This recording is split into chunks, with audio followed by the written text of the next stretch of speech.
I missed my train to Hangzhou,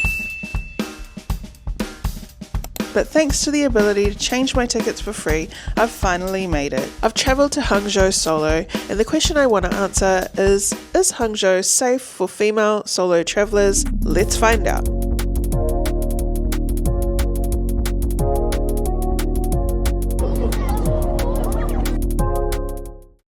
I've come to Hangzhou to help support a friend who's had surgery, and after arriving at 9 PM I called a DD to her hospital, checked she was still alive, then made my way back to the Chinese hotel I was staying at. There are some significant differences between a Chinese hotel and Western branded hotels. Not all of it is bad, but the biggest one for me was smoking. I'm staying in a local hotel. It is the Eastern. So let's see what it's like. I was really hesitant to open the door because this hotel unfortunately smelt really strongly of cigarette smoke. The room, while it wasn't initially strong when I first entered, I ended up waking up at 4 AM and asking them to move rooms because it felt like I'd smoked a pack of cigarettes. The next room I got was so much better and quite enjoyable, so I was a little bit confused why they put me in what felt like a smoker's room when I specifically requested a non-smoking one. Sometimes you just have to roll with the lost in translation. Had a shower, left the hotel on a bike. Gonna go and find the hairdressers because I'm gonna go get my hair washed and blow dried, and then I'm gonna go see my mate.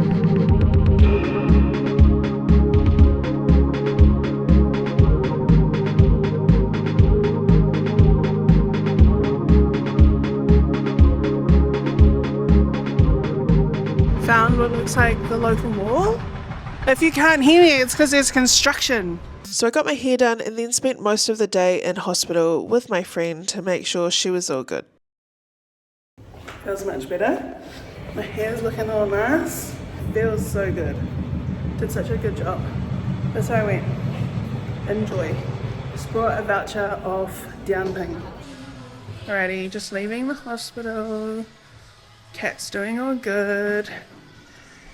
It is only 5:45, but it's very dark outside. What I thought I might do is hire a bike and head back towards my hotel, find somewhere to have dinner nearby, and maybe find something to do.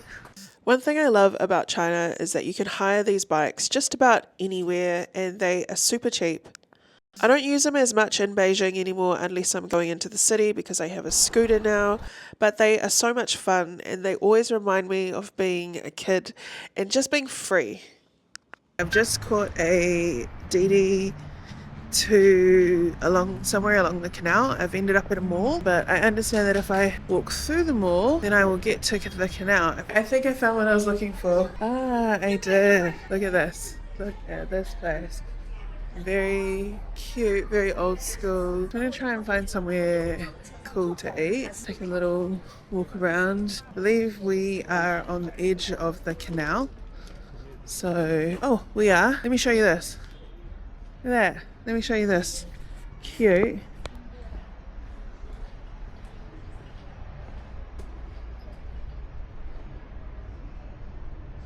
Some random guy fishing, living a life. So I'm not sure if I'm going the right way. It is a little bit later, so it's about 8 o'clock. Most places in China close at 10, so I've definitely got time to find somewhere to eat. I think there's like some kind of festival because there's a whole lot of flowers and pots everywhere. Very cute. Whoa, look at that.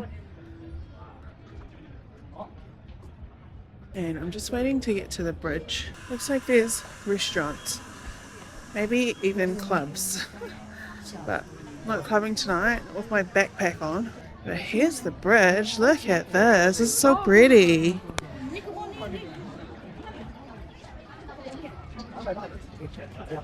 I'm torn because I want to go down there. There's market stalls, but then look at the bridge. This goes over the bridge. Walking around at nighttime in Hangzhou, I didn't feel unsafe as a solo female traveller. Now that's just my experience, but one of the things that helped me feel safe was that when I was out and about, there were lots of families with kids around, even quite late in the night. One piece of advice that I always stick with if I travel alone is if you don't go looking for trouble, trouble won't find you. So if I ever felt that I was in a vulnerable position or probably somewhere I shouldn't be alone, then I would do all that I can to get out of there as fast as possible. Even though I think China is relatively safe most of the time, as a foreigner living in another country, I'm not someone who's going to be taking a risk unnecessarily to find out that it's not. My general advice is always keep your wits about you no matter where you are. Now's also a good time to say if you really like my YouTube videos, please subscribe and leave a comment. It really helps get more people viewing my video and I appreciate the support. Treat yourself. Treating myself to hamburger pizza. While we're at it, I may as well do a quick chat with ya. I'm in Hangzhou because my friend is just had breast reduction surgery and she is from New Zealand. Now I will do a whole video on this and she has agreed to come on camera and talk with me about the breast reduction surgery.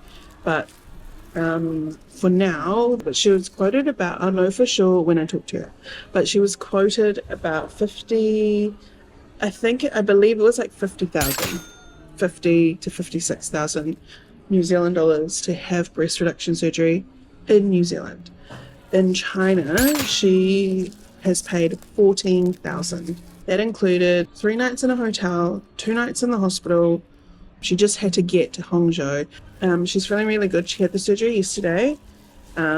She was up and about, walking around today. We basically just hung out together. It's currently 9 o'clock and I'm starving, but I'm going to treat myself to a cheeseburger pizza because 1, I'm eating here by myself and 2, they are delicious. After dinner, I went back across the bridge and caught my DD and got to see what the community gets up to when the lights go down. Overall, I would say Hangzhou is very safe for a solo female traveller. But like I said earlier in the video, always keep your wits about you no matter where you are. Now Hangzhou during the day is just as good as at night time, so make sure you check out my next video here on what I got up to exploring Hangzhou the next day.